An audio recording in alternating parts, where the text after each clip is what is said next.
Muito bem-vindos, meu nome é Abraham Kim e neste módulo aqui eu vou mostrar um pouco mais sobre a minha trajetória.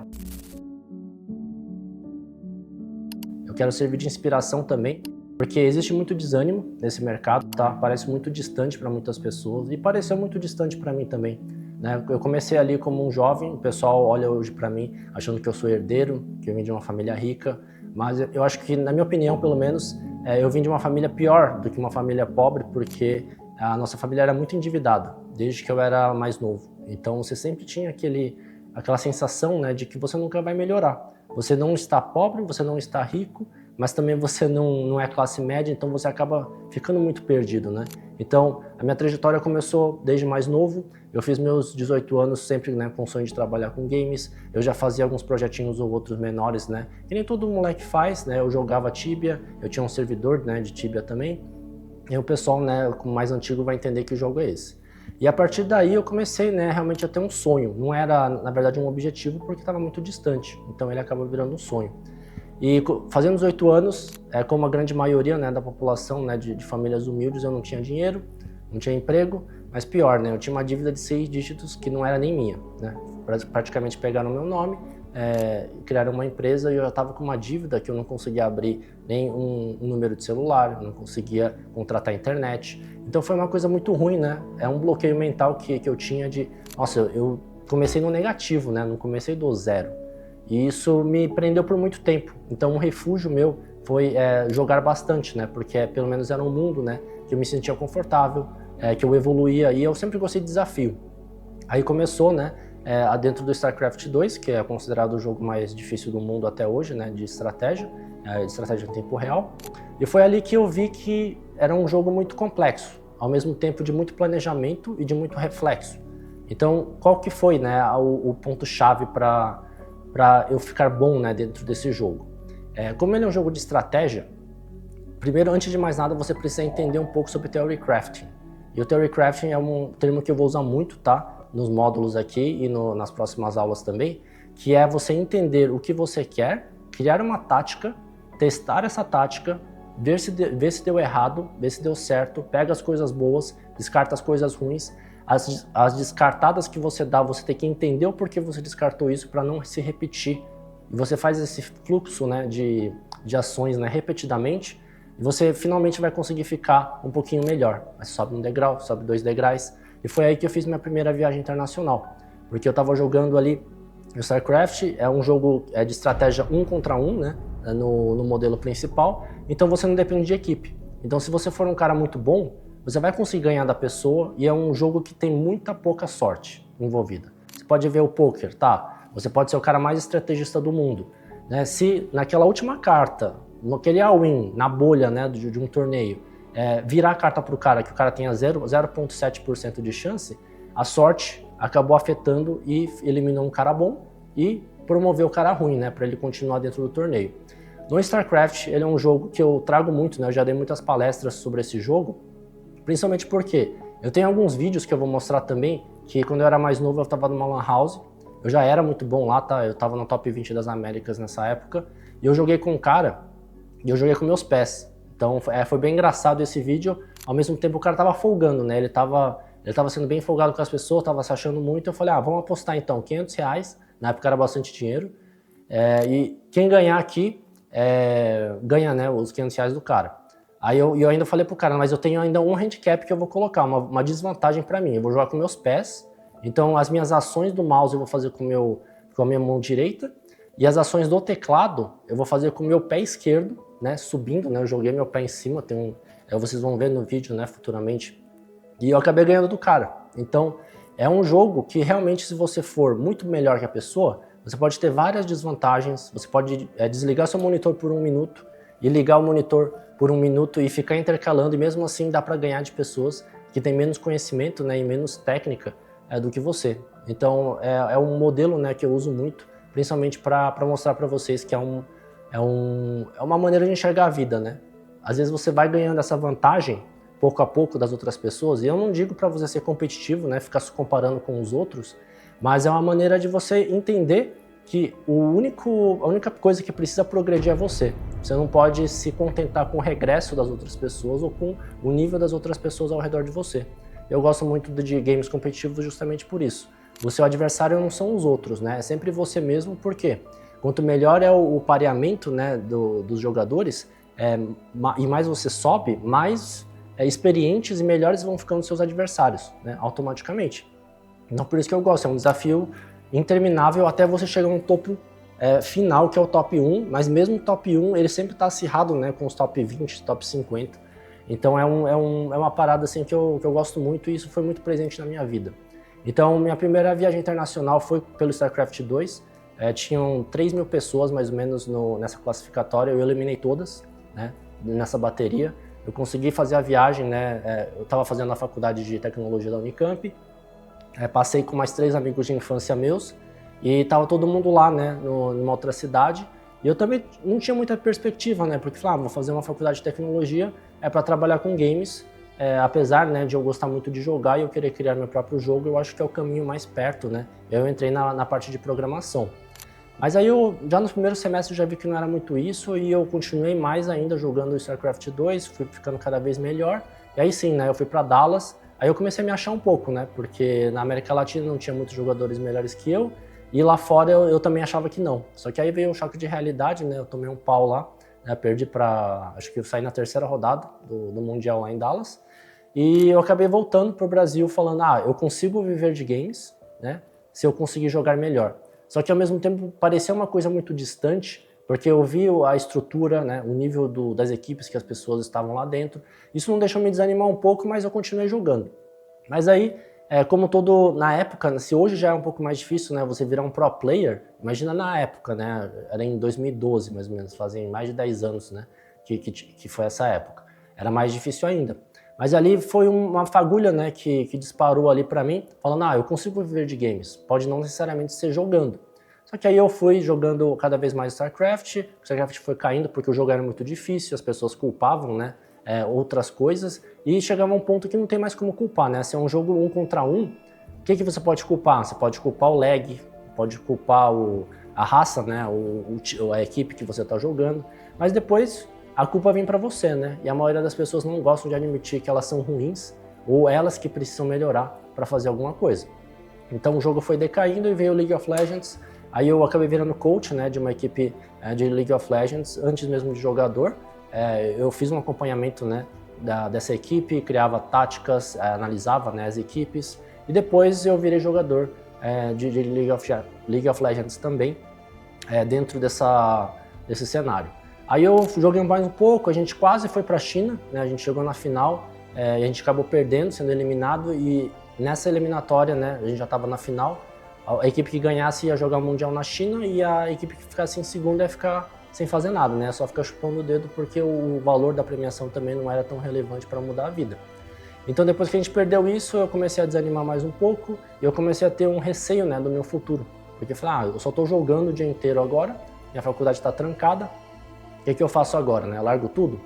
Aí eu larguei de novo o Pro Player, né? Eu aposentei praticamente ali aos 20 e poucos anos, voltei para a faculdade e eu arrumei um emprego, né, na Hyundai, que era como tradutor de coreano para português, só que eles maquiaram ali para você virar um analista de sistemas, né? Um analista de materiais lá dentro. Eu aproveitei isso porque o salário era bom, eu já entrava como um pleno, né? Só por causa da minha descendência, mas aí isso abriu, né, muitas portas para mim rapidamente para eu entrar como tradutor, mas aí também aprender muito como funciona uma empresa grande.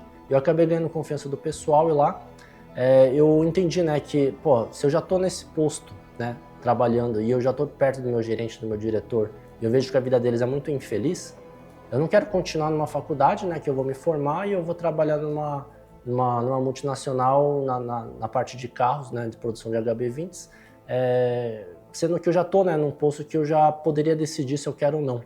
Então, depois que eu ouvi uma oferta de promoção, né, do meu diretor, acabou entrando naquela crise dos 24 anos, né, se era uma coisa que eu queria mesmo, se eu aceitasse essa promoção depois de me formar, eu acabaria entrando, né, nesse fluxo de carreira e acabaria não saindo mais, porque aí realmente quando o salário começa a ficar muito alto, sua carreira está começando a ficar mais consolidada, você começa a ficar com mais medo.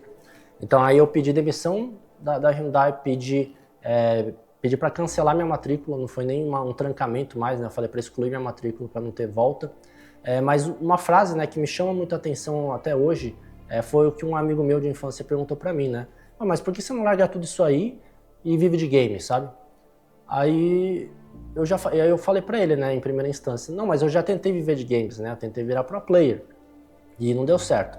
Eu falei, não, mas você sempre quis jogar, né? Mas também você também quis criar, né? Eu gostava muito de criar histórias, eu tinha sonho também de virar diretor de filme ou coisas do tipo, mas a criação de games também tem essa parte, né? De você criar toda uma história, você cria seu mundo e com até mais liberdade do que filme, porque no jogo você que cria todas as regras, né? Você que é o cara que vai definir como que a física funciona, se não vai ter a física, você define todas as regras disso. Então, para mim, acabou brilhando os olhos de novo, eu dei uma refletida. Aí sim, né, eu falei, vou largar tudo mesmo e eu vou voltar para São Paulo, viver com meus pais de volta. Meus pais achavam que eu estava pirado, né, eu larguei a faculdade, larguei um trabalho pré-promoção e foi muito conturbado.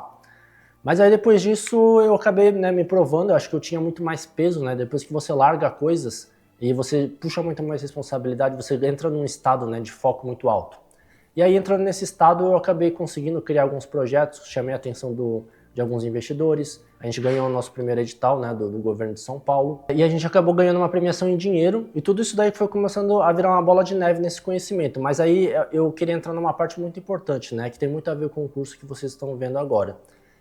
Dentro do início, né, de toda essa carreira, né, de desenvolvimento de games, que eu gosto de falar criação de games, porque você cria mundos e você cria games, não é só um programador, acho que o mais essencial que eu tive foi o meu foco e o autodidatismo, né? Porque não tinha quase nenhuma documentação, não tinha tantos cursos que nem tem hoje, não tinha tantos vídeos no YouTube, então eu acabei precisando correr muito atrás, né? E por que eu criei esse curso para vocês? Eu pensei sempre em qual vai ser o escopo, como que eu tenho que fazer, né, esse conteúdo. Aí eu cheguei numa resposta simples, né, depois de pensar bastante. Eu quero criar um curso que eu queria assistir, né, queria que tivesse ter tido esse curso quando eu comecei a trabalhar com games, sabe? Eu não tinha conhecimento nenhum, falar por onde eu começo.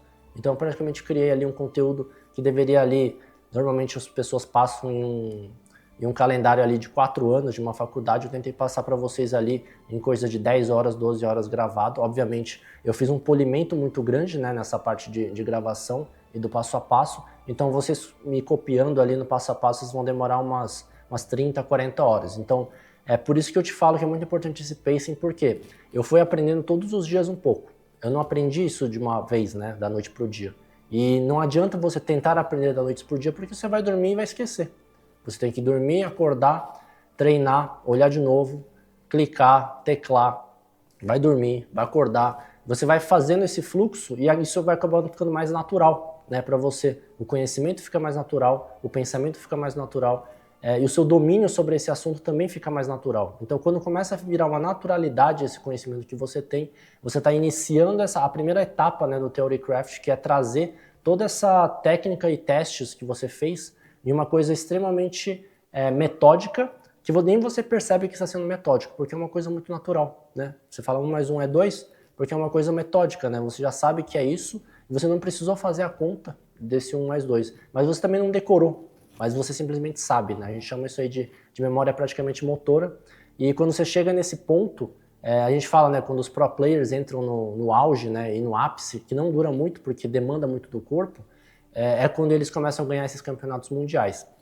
Então, a minha história ali praticamente em games começou por aí e obviamente teve uma queda, né? E essa queda foi quando eu peguei um investimento lá em São Francisco, quase peguei, né? A gente fechou um negócio, eles assinaram 2 documentos, o meu consultor, né, era o vice-presidente ex-vice-presidente da Walt Disney Entertainment, o Howard. Ele me ajudou muito a como convencer, né, pessoas de que meu projeto era bom e meu projeto era rentável. Então ele mostrou, não, esquece todas essas planilhas, esquece PowerPoint, só pega esse arquivo de Excel, que na verdade é uma planilha sim, mas com um pouco de informações você consegue convencer o cara sendo extremamente condensado nessas informações.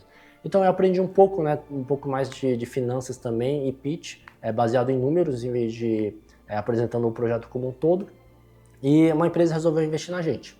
Só que aí, resumindo tudo, depois de 3 meses de várias enrolações, eu estava começando a ficar com medo já, ele acabou dando para trás. E depois que ele deu para trás, simplesmente, acho que foi a pior sensação que eu tive na minha vida, porque eu não sabia mais o que fazer, eu tinha fechado vários contratos de serviço já com algumas empresas terceirizadas, tinha multa nessas cláusulas, só que como eu era novo, eu estava muito eufórico, eu falei, eu não vou nem esperar o dinheiro entrar, vou começar a assinar esses contratos porque eu quero que quando o dinheiro pingar, a gente já está todo vapor, eu quero mostrar resultado para os investidores, eu vou ganhar muito dinheiro, vou lançar meu primeiro game, vou contar minha história, vou escrever um livro e vou ficar rico, né?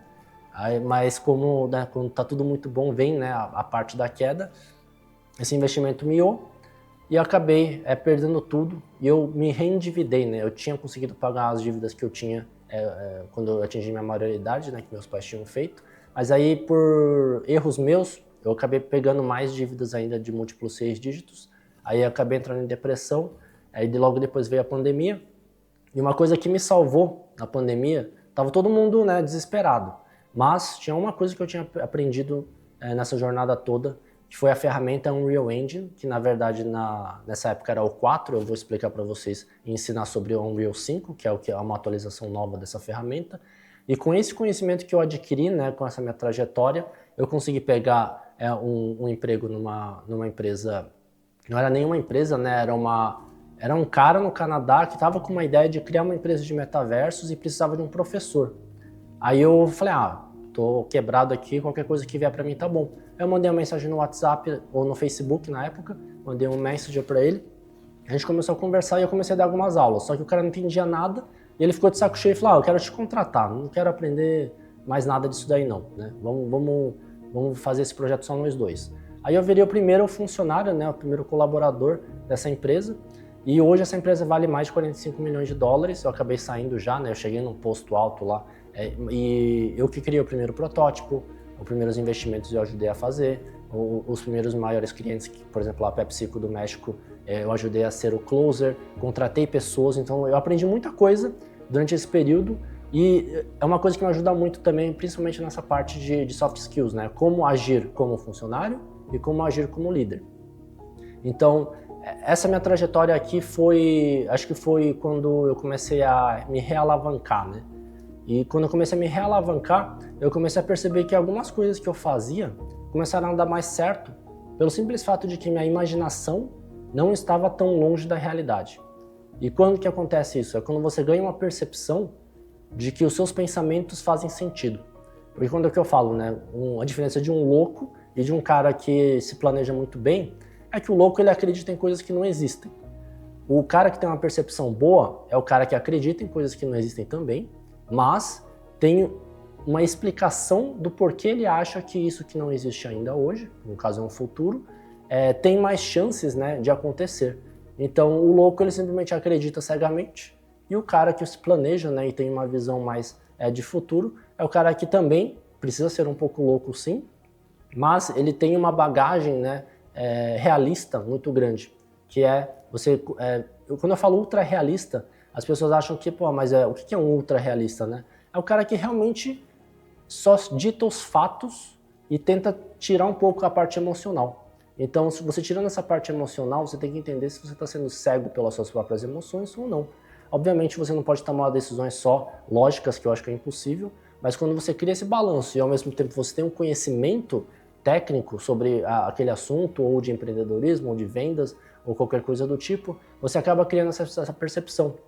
Então essa minha trajetória, até naquele ponto, antes de eu sair dessa empresa do metaverso, realmente foi para eu ter melhorar essa percepção para criar novos negócios. Então aí, depois dali foi só coisa boa, eu criei projetos que deram errado, mas não deram tão errados porque eu já estava, né, um pouco vacinado das coisas que poderiam dar errado, então não vou dar tudo em uma coisa só.